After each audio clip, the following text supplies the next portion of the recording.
আলাইকুম। মানুষ মানুষের জন্য, জীবন জীবনের জন্য। সবসময় একটাই কথা বলি, এমন জীবন তুমি করিও গঠন, মরিলে হাসিবে তুমি, কাঁদিবে ভুবন। তাই আসুন, নিজে নিজের এলাকার আশেপাশে যারা অসুস্থ আছে তাদের পাশে আমরা দাঁড়াই। আজকে আমি রেমেডি টু দ্য ফাউন্ডেশনের পক্ষ থেকে মানবতার কাজটা করি। 3 ভাই আছেন পরিচালক, তাদের দীর্ঘায়ু সুস্বাস্থ্য কামনা করি। আজকে আমি এরকম একটা অবদান দিয়ে দাঁড়িয়েছি। এই অবদানটা করেছেন কে জানেন ইউনুস ভাই? কে? আমাদের হিজলা উপজেলার সকলের পরিচিত ব্যক্তি, যিনি সুলতান মাহমুদ টিপু শিকদার, সবাই চিনেন। তিনি অসুস্থ, তার সুস্থতা কামনা করি। তার স্ত্রী, যিনি কাহরিয়া স্কুলের, প্রাইমারি স্কুলের প্রধান শিক্ষক, শেফালি মাহমুদ ভাবি, ওরূপে স্যার ভাবি। আমার বিকাশে পরশুদিন আমি খুব ব্যস্ত, আমার ছেলের অসুস্থ, মোবাইলে একটা বিকাশে মেসেজ দিয়েছে।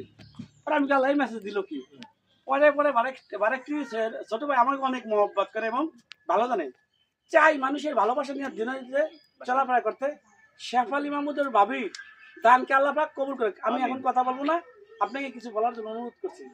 আলহামদুলিল্লাহ, সুম্মা আলহামদুলিল্লাহ। আপনারা জানেন আমাদের বারেক ভাই, সে দীর্ঘদিন ধরে মানুষ ও মানবতার পিছনে অনেক পরিশ্রম কষ্ট করে যাচ্ছেন। তো আলহামদুলিল্লাহ, সেই প্রবাস থেকে প্রবাসী ভাইয়েরা তাকে পরিচালনা করেন। তার মাধ্যমে আমাদের দেশে হাজারো অসহায় পরিবারের পাশে দাঁড়ানোর জন্য একটা সুযোগ করে দিয়েছেন। সেই সুবাদে আজকে আপনারা শুনতে পারছেন, আসলে মন থাকলেই হয়। আর গরিব অসহায় মানুষ দিনের জন্য মহিলাদের বড় ধরনের অবদান কিন্তু পূর্ব দিকেও ছিল। তো আলহামদুলিল্লাহ, আজকে একটা অবদান, একটা ক্ষুদ্র একটা দান একটা অসহায় পরিবারের জন্য বারেক ভাই নিয়ে আসছে। কার পক্ষ থেকে জানেন? হিজলা উপজেলা এমন কোনো মানুষ নেই তাকে চিনেন না, আমাদের টিপু ভাই, টিপু শিকদার। তার যেই বউ স্ত্রী, সে আসলে শিক্ষক, সে অনেক কষ্ট করে টাকা উপার্জন করে, সে বলা যায়।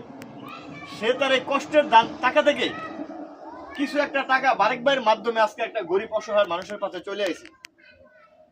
আসলে দেখেন, বারেক ভাই এই মানবতার কাজ করে বিদায় আজকে একটা মহিলার তার একটা আস্থা বিশ্বাস আছে। তাকে মেসেজ দিয়ে বলছে যে আমি তোমার কিছু টাকা দিলাম, এই টাকা তোমার যেমনি ইচ্ছা তুমি একটা গরিব লোককে দান করো। আলহামদুলিল্লাহ, সুম্মা আলহামদুলিল্লাহ। আসলে আমাদের বারেক ভাই, আপনারা কে কেমন মনে করেন জানি না, বারেক ভাই একটা বিশ্বাস্ত মানুষ। আজকে বিশ্বাস্ত মানুষ বলেই তাকে একটা দান করেছেন, বলছেন তুমি যা ইচ্ছা তাকে তুমি দান করো, তুমি খেলো, আমি আমার ভেদাভেদ নাই।